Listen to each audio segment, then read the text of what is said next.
Today we sit down with City Manager Justin Erickson to talk about the fiscal year 2017-2018 budget. Justin, thanks for being with us. Thank you so much, Daniel. It's nice to be with you. Well, you always make it very easy, and we appreciate the access. Tell us about the budget for this upcoming year, which begins July 1. I'd be happy to. Our budget is an annual budget, and so this is an activity and endeavor that we do every single year. It generally starts after the first of the calendar year, when we have at least 6 or 7 months of sales tax data and other revenue and expense data. And then we begin to formulate the budget into the springtime. And then we present the proposed budget for the following year, which begins July 1st. We present that to the City Commission usually in May and June every single year. Well, what's included in the budget? Well, our budget is about $67,500,000. It sounds impressive, but it's broken up in such a way that provides less spending power than you might think. So of that $67 million or so, about $23 million is comprised of the general fund. And the general fund is what the public sees and thinks of most often when they think of city operations. So the general fund covers salaries, employees, your police, fire, code enforcement, just the bulk of our employees that are out there every day serving the community. So are streets and buildings and those kind of things? The streets, there's actually, street employees are part of that, but then part of that larger number. The 44 million. Yes, after you subtract the general fund, then from there you've got about $20 million that's allocated for the municipal authority. Of course, they're undertaking massive projects related to water and wastewater management and treatment. And then you've got street funds, which are used for street projects. Obviously, street projects are very expensive, and so there's about $8 or $9 million in that overall budget that's allocated simply for those street funds. So, of the $23.5 million that comprises the general fund, 77% of that is derived from sales tax dollars, and that's why it's so important to shop Shawnee and for citizens to spend their money locally, because it goes right back into the fire and police and other city services, parks and recreation, and all the other city services that people enjoy and utilize on a daily or regular basis. Well, and let's elaborate a little bit on that. When you say sales tax dollars, what exactly does that mean, Justin? Well, when I say sales tax dollars, I mean the tax that is added to every purchase. And so in Pottawatomie County, out of every dollar that someone spends, 4.5 cents goes to the state of Oklahoma, 1.49 cents goes to Pottawatomie County, and 3 cents goes to the city of Shawnee. And then those funds are actually further divided at the city based on previous voter direction. And so 2 cents out of the 3 cents that is allocated to the city goes to the general fund, and then 1 cent is divided for capital projects and police and fire needs. How does that compare with other cities around us?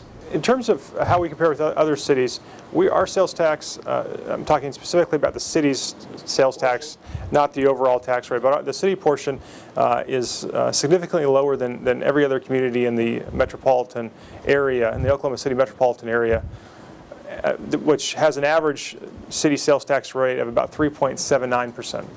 So almost a complete penny above what the city of Shawnee actually receives from the sales tax revenue. That's correct, and that's why it's challenging for us to do major capital projects, and why if individuals maybe are familiar with other cities that may be at a 3.5 or 3.25 or 3 3/4 sales tax rate, why those cities may have better parks and recreational facilities, or may have nicer facilities overall. It's because they're probably using some of that portion above 3% as dedicated capital improvement money, like we are, except, of course, they just have more of it. I understand. Well, some might say we have ball teams and we have shortfalls all the time, and what we do is we work harder and go out and sell T-shirts, or we go sell something. Why does the city not have alternative measures to raise money that you can use to do things better? Yeah, well, we're pretty limited by state statute, and so sales tax in Oklahoma is really the primary method that local governments, cities are funded. And so what the 3% rate does make us do is we're very aggressive with looking towards alternative funding sources in terms of grants and partnerships. And so we have done many partnerships over the last year. We have multi-year partnerships with foundations like the Avitas Foundation that are allowing us to make recreational and trail and sidewalk improvements.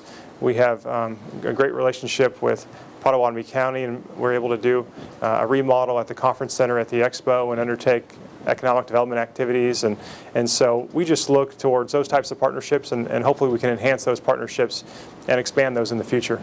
Well, this year, how did the process of coming up with the budget differ than in previous years? Well, for the first time, possibly forever, the city is now guided by a strategic plan that was adopted by the City Commission on June 5th. And that strategic plan sets forth defined mission and vision and set of values for the community, for the city to emulate. Incorporated in that document, which is about 23 pages or so in length, is a detailed 5-year capital improvement plan as well.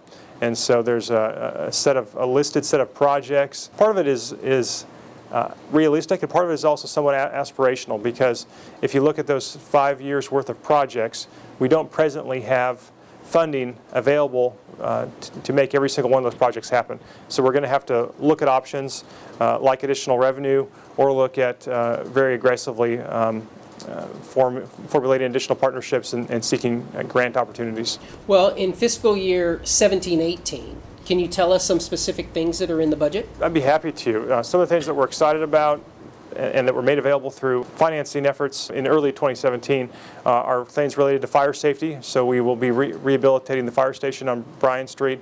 We'll also be purchasing 2 large fire apparatus vehicles, including a new ladder truck, which is important for our, to fight fires, particularly on large structures. We have money allocated for continuation of our park planning efforts. We're also going to be looking at starting an update to our comprehensive plan.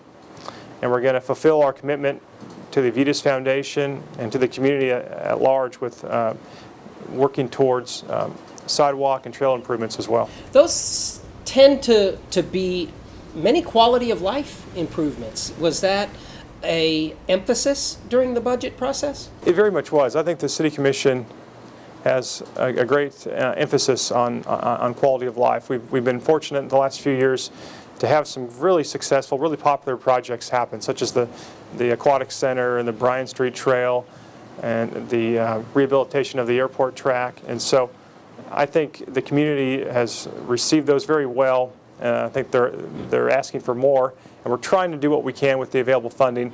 If we really want to take it to the next level and be competitive regionally with what we can offer citizens and encourage even more people to move here and even more businesses to locate here, then we're going to have to probably find a way to increase funding at least a little bit to really take us to that next level. Well, even the fire trucks sound fun for the kids. Justin, if you had 1 minute to be able to say anything that you would like to the citizens of Shawnee that you work for, what would that minute sound like?